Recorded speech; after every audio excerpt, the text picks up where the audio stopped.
Eclectic.com.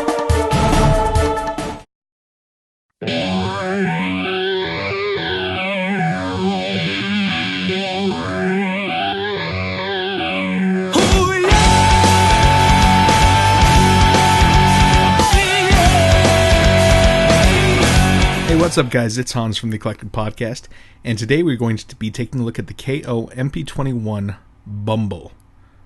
This was a figure that I had to pick up, especially because I already had the other two Takara Tomy versions of him. And this one, unfortunately, they moved away from the Takara Tony and moved back into the Takara Tomy. I don't know why. My guess is that it's other companies that make this aside from the company that made the exhaust and wheel jack. But I wanted to do this because I can do an actual comparison video, and I haven't been able to do one before. So real quick, we'll take a look at the box here. It is your typical Masterpiece box. It looks really, really nice. Looks very similar to the boxes that we've gotten with the other figures, and this one, quality-wise, looks about the same. When we look at this here, you can see the gloss on the figures themselves, and then kind of the satiny finish on the remaining parts of the box. Very reminiscent of what we got with the actual Takara boxes. And then looking at the top of the box here, typical Masterpiece Transformers box at the top. Nothing too crazy and special about that. Side of the box we have Bumble in his bot mode with his pistol out ready for action. On the other side of the box we have him in his alt mode. His Volkswagen Type 1. Bottom of the box, it looks very reminiscent of your Takara boxing. Let's grab the Takara box real quick. You can see, I mean, for the most part, it's almost identical. Now, the nice thing is that the knockoff does not have the officially licensed sticker. So, I mean, that's something, I mean, you can tell right away, which is a nice plus.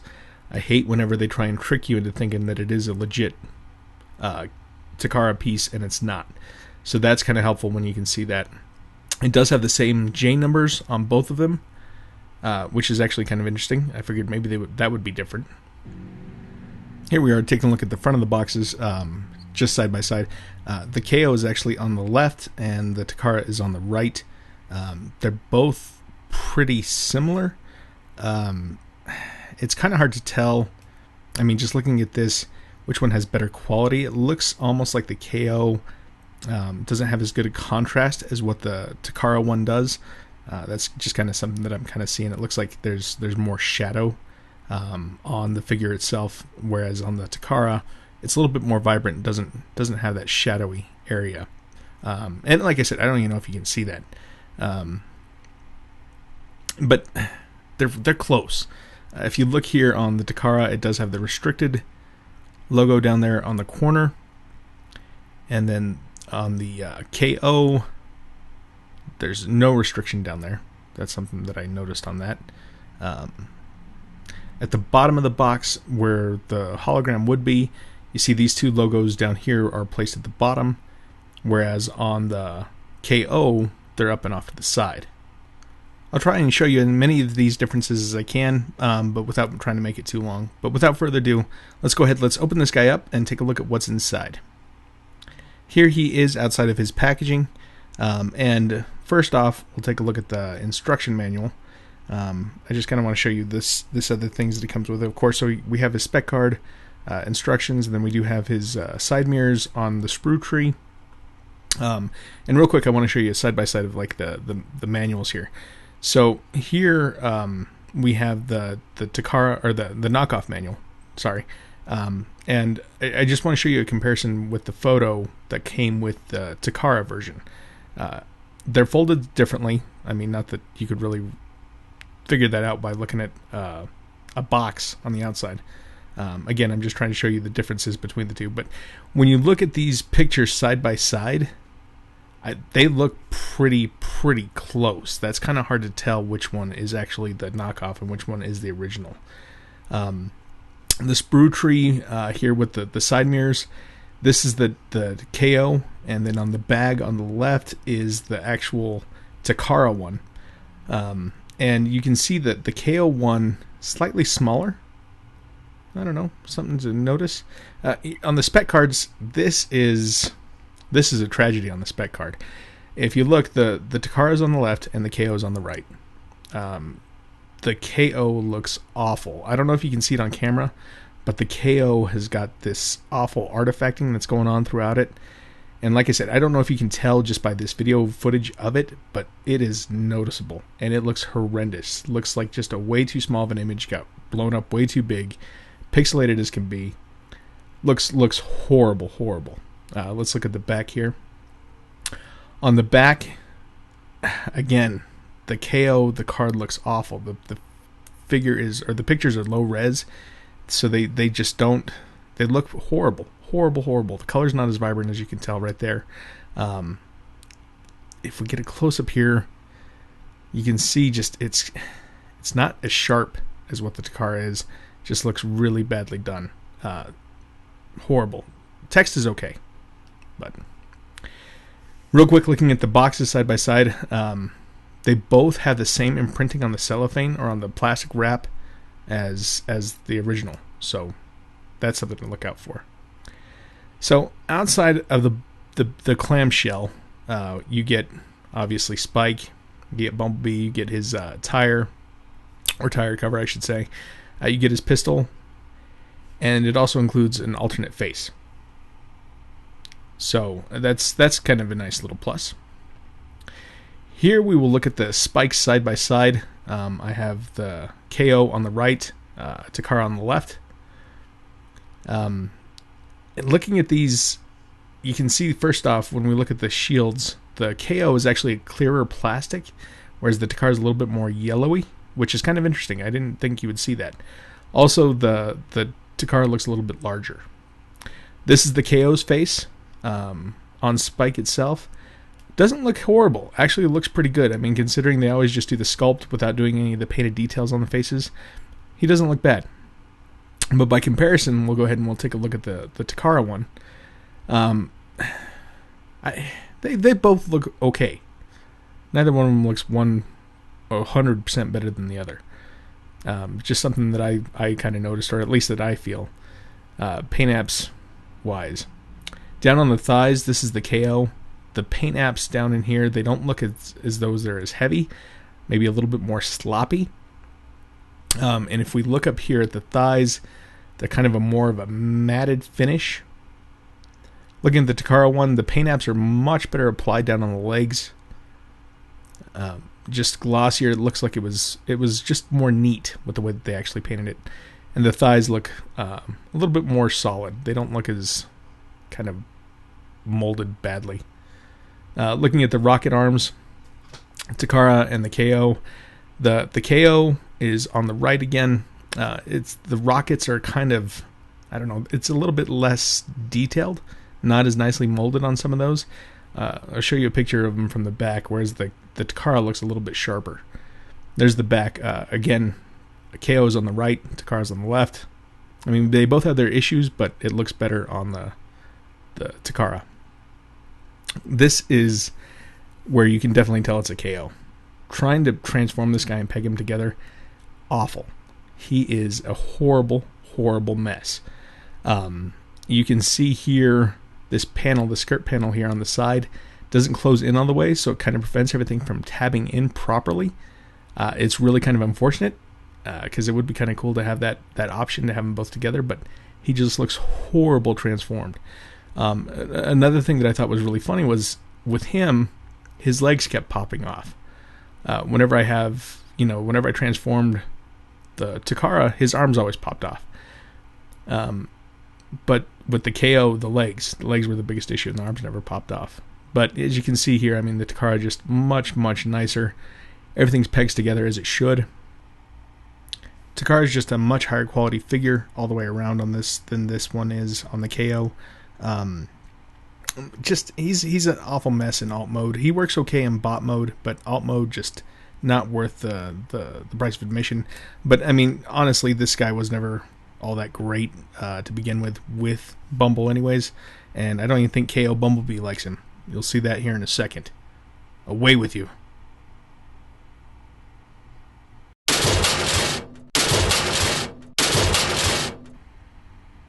Let's get down to the real reason why you would want to get this set anyways, and that is actually Bumblebee himself. He actually looks pretty good for the most part. Great representation.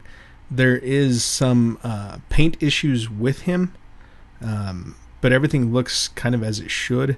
There's some scratching kind of right there on that paint. If you notice, the lines just aren't as clean in some of the areas. If you look on the windshield up there, you can kind of see where it's just a little bit sloppier. Lines aren't as straight, like I've said. Just, I think, you got some rippling kind of going on there. But overall, I think it's a really good representation. Again, on the rear, you can kind of see some of that paint where it's kind of sloppy. By comparison, okay, so here's the Takara. Takara's on the left. KO is on the right. When we look at them kind of closer up, you can kind of tell those lines that I'm talking about. You see that right there on the front windscreen or the windshield. Yeah, and again, it's subtle stuff. You can see right here, like on the side here, where the side window's at the back, just kind of how sloppy the edging is on it. Whereas on the Takara, just much, much cleaner and better applied paint on that. It still kind of has some of that overspray on that back panel that it has on the KO. So that's still there. Here, looking at the back here, the back window, of course, the Takara's on the left, KO on the right here. You see again just that sloppy application. If we look at the VW logos on the tires, they look to be a little bit sharper actually on the Takara than what they are on the KO. Looking at the VW logo on the hood, funny on this one, actually it looks like the KO looks slightly better. It's got a little bit better painting on the VW logo itself than what it is on the Takara. Headlights, this is the Takara version. Mine has got some sort of weird gunk, like epoxy inside of there. Not sure what that is. Looks a little bit nasty. Whereas the headlights on the KO, they look a lot nicer. So, yeah, and then, I mean, you can see on the bumper there's some white. The gun, let's see if this still plugs in down at the bottom. I know that's always an issue with some of those, with the KO figures, is they don't have the same attention to detail for the accessories like that. The gun peg's fine. And then let's see if the tire can mount down here. If I can get it in. Okay, there we go. Okay, so the tire, that mounts fairly well. Looks like it may stick out a little bit further than what it should. Let me try and get that in there again. Okay. Yeah, it mounts. I mean, sort of. You can see he's kind of off kilter now, but that mounts. Let's try and put it on the back with the plate. It mounts onto the back of the tire just fine, or on the back of the car. The license plate will not mount inside of that tire, just so you know. That's an issue that it does have. That will not work. But let's take a look at him in bot mode. Here he is all transformed, and he looks good. I gotta say, the transformation, they kept that intact. I'm not showing you the transformation because I've done that twice, or well, I've done it once before with the original MP-21 release. If you want to see that transformation, you can. He still does transform the same way. He's really fun to transform, and that's something I love about this figure, this mold. Gun pegs in fine, so that's a plus. Check that out. Pew pew. Nothing's floppy, nothing's loose on him. The head can look up, can look down. You can move it around side to side, so you got some pretty good articulation there. Close up on the head sculpt, this is the KO. A little bit sloppier on the paint applications again. Here's the alternate face that came with it. And it too kind of has some of that bleed through on the yellow that kind of just comes down onto the eyes. Real quick, we'll show you a comparison of the Takara head. So this is the Takara head. It doesn't look as wide as what it does on the KO. The KO looks a little bit wider for some reason. You can see that kind of there. Just, I don't know, he looks a little bit chubbier in the face than what the Takara one looks like. There's the profile. Takara's a little bit flatter than what the KO is. Arms go all the way around, full 360. You do get a bicep swivel. You get a little bit greater than 90-degree bend at the elbow. You also get thigh articulation. They go all the way out. Go all the way back before hindering his kibble right there on the back, so you get a pretty good range of motion. Pretty much straightforward, and then you get a knee bend. He also has thigh swivel, and he does have a little bit of ankle pivot and articulation down in the foot there. Move it a little bit forward and back. That's kind of nice. Like I said, this figure, he's just so much fun to mess around with and play with. He's tiny, but just such a great mold. And the KO did a great job of capturing all that. Just a fun figure to mess around with. We show him side by side here, and to me it looks like my KO is slightly shorter than the Takara. That's what I see. The tempo printing on the Takara is much nicer, a little bit more vibrant. This is the Takara one right here.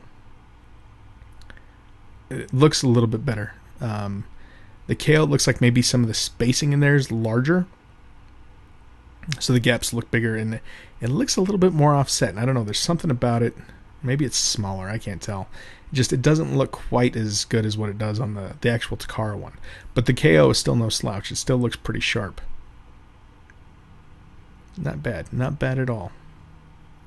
I will say this. I think if you wanted to pick one up for modding or something like that, or if you wanted to mess around with it or give it to a child, I think the KO is a completely reasonable purchase. I mean, the price alone is worthwhile. You're not spending an arm and a leg to give it to somebody who's going to break it, or if you want to modify it and make some changes to him, you can totally do that and not feel guilty about it. I mean, the Takara ones are expensive. The KOs are much cheaper.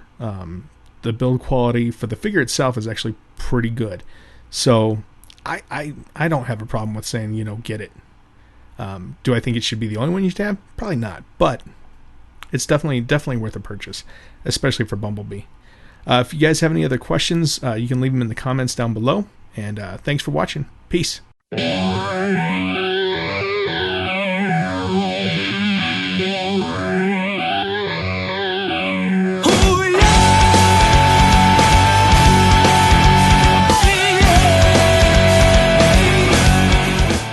What makes this podcast unique? Hey, what's going on, everybody? This is Dylan, 130 the Eclectic Podcast, just coming at you right now, letting you know we'll be on into YouTube.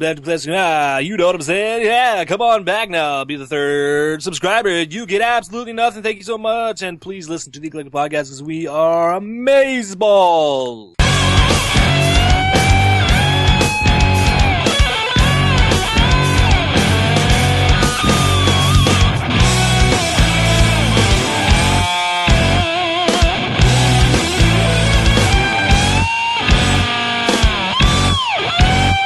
Yeah, we're probably not quoting Mel Gibson ever again. If you want to listen to lizard people or hear all about lizard people, lizard people, let them go, lizard people.